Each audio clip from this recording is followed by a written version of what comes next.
ये सत्ता विमर्श का यूट्यूब चैनल है। अब आप किरण राय से 9 बजे 9 खबर सुनिए। प्रधानमंत्री नरेंद्र मोदी ने आज अयोध्या में 12:44 पर शुभ मुहूर्त में राम मंदिर की नींव रखी। इससे पहले अयोध्या पहुंचकर पीएम मोदी ने सबसे पहले हनुमानगढ़ी जाकर हनुमान जी के दर्शन किए और फिर रामलला के दर्शन किए। रामलला के दर्शन करने वाले पहले प्रधानमंत्री बने मोदी ने रामलला मंदिर में साष्टांग प्रणाम किया। राम जन्मभूमि पूजन समारोह में सियावर रामचंद्र की जय के साथ भाषण की शुरुआत करते हुए प्रधानमंत्री नरेंद्र मोदी ने कहा कि राम सबके हैं, राम सब में हैं। कोरोना काल में राम की मर्यादा का महत्व और राम की रीति बताते हुए कहा कि बिना भेदभाव के सभी के विश्वास से विकास करना है। राम की नीति है भय बिनु होए न प्रीति, यानी भारत जितना ताकतवर होगा प्रीति उतनी ज्यादा बढ़ेगी। अयोध्या में राम मंदिर के भूमि पूजन के लिए देश भर से पवित्र जल और मिट्टी अयोध्या लाई गई थी। खास बात ये रही कि इसमें पाक अधिकृत कश्मीर में स्थित पवित्र शारदा पीठ से भी प्रसाद और पवित्र मिट्टी अयोध्या लाई गई। पीओके में भारतीय नागरिकों को जाने की अनुमति नहीं है, इसलिए चीन में बसे एक भारतीय दंपति ने चीन के वीजा पर पीओके जाकर इस काम को अंजाम दिया। राम मंदिर भूमि पूजन समारोह को संबोधित करते हुए सरसंघचालक मोहन भागवत ने कहा है कि आज का सबसे बड़ा आनंद है भारत को आत्मनिर्भर बनाने के लिए जिस विश्वास और आत्मभाव की जरूरत थी वो अधिष्ठान पूर्ण हो रहा है। मैंने एक संकल्प लिया था तो तब के सरसंघचालक बाबा साहब देवरस ने ये बात याद दिलाई थी कि 20-30 साल लगेंगे। आज इस संकल्प पूर्ति का आनंद मिल रहा है।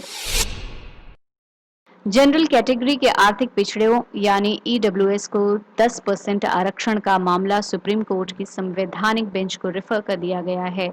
सुप्रीम कोर्ट के chief justice S A Bobde, justice R Subhash Reddy और बी आर गवई की बेंच ने यह फैसला दिया।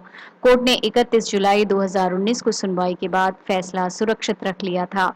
इससे पहले कोर्ट ने आर्थिक आधार पर आरक्षण के फैसले पर रोक लगाने से इनकार कर दिया था। राजस्थान में सियासी घमासान जारी है। इस बीच बसपा के 6 विधायकों के कांग्रेस में विलय मामले में भाजपा विधायक मदन दिलावर और बसपा ने एकल पीठ के अंतरिम आदेश को खंडपीठ में चुनौती दी है। पूरे मामले में हाईकोर्ट ने बुधवार को सुनवाई करते हुए विधानसभा अध्यक्ष से गुरुवार सुबह 10:30 बजे तक जवाब मांगा है। जम्मू कश्मीर में आर्टिकल 370 हटाए जाने का 1 साल आज पूरा हो गया। किसी अप्रिय घटना से बचने के लिए श्रीनगर और घाटी के बाकी इलाकों में कड़ी सुरक्षा व्यवस्था की गई थी। केंद्र सरकार ने पिछले साल 5 अगस्त को जम्मू कश्मीर से आर्टिकल 370 हटा दिया था। ये आर्टिकल जम्मू कश्मीर को विशेष राज्य का दर्जा देता था। इसके साथ ही केंद्र ने इसे 2 केंद्र शासित प्रदेशों में बांट दिया था। अमेरिका की डेमोक्रेटिक पार्टी ने कहा है कि राष्ट्रपति चुनाव के बाद सत्ता में वापसी हुई तो भारत से रिश्ते पहले से मजबूत होंगे। पार्टी के राष्ट्रपति पद के उम्मीदवार जो बिडेन ने संभावित एजेंडे की जानकारी देते हुए कहा, हम दुनिया के सबसे बड़े लोकतंत्र यानी भारत के साथ रणनीतिक साझेदारी जारी रखेंगे। ये विविधताओं से भरा और मजबूत होता देश है।